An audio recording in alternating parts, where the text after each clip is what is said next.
PEMAC since 2009. We needed to launch our product successfully, and we thought, pick the right subject, pick the right people who will engage in an informative conversation. Everybody is concerned about Brexit and are unsure of the consequences that it might bring. And the good thing about our software, it assists the leaders and the directors of business to, in one area of their business, remove risk.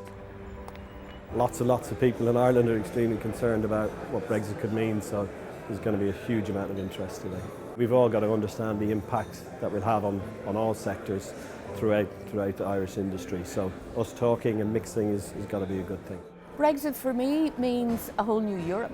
I still find it inconceivable that the English people made that vote and that we will lose what is our biggest and has always been our biggest trading partner. I'm interested in hearing the semi-official view from government representatives, as it were, with regard to what their expectations are, what the government plans to do, is doing, can do, and obviously all the talk around a hard border, a soft border, the impact on the supply chain. These are very serious issues potentially for our business.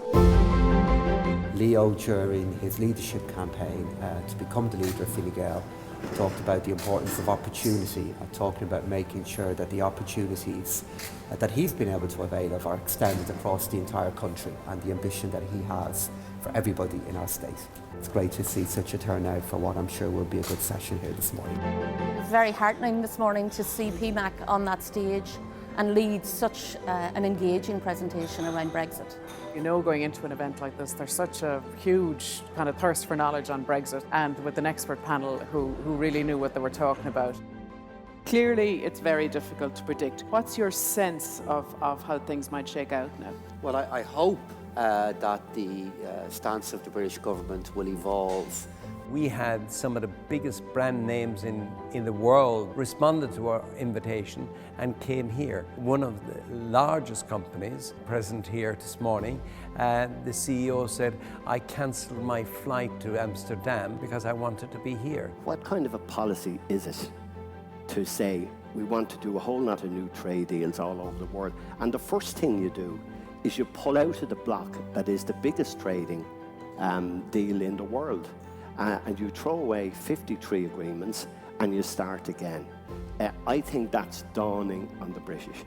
My expectations are probably a little bit too high. At least I'm hoping to see, is there any clarity? Is there any strategy?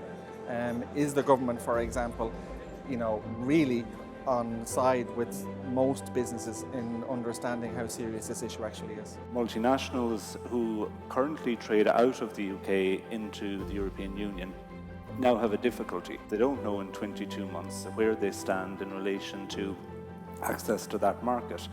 And whatever about officials in Brussels being dispassionate, I can assure you business is dispassionate, and they're going to do everything they can to mitigate risk. Britain is leaving, that's the absent parent. We want to stay with the families, the rules in the new family we're with. We better be up and at it. And I'm not as convinced by the complacency that says we're on the side of the EU27 and we will just get in line to whatever the negotiating mandate is. This is just too important for Ireland, and it's just too serious that we better get aggressive in the EU side of this as well as on the British side. I'm aware of PEMAC's products. They have an excellent suite of products, particularly in the maintenance area. They can save companies a lot of money. One company that was here this morning suggests that they cut their costs by 67% in the field of maintenance because of implementing our software. That gave us the confidence and gives us the confidence to engage and communicate with any company regardless of its size. And we are taken as honest brokers, we are taken as trustworthy, and that's the position we want to put ourselves in.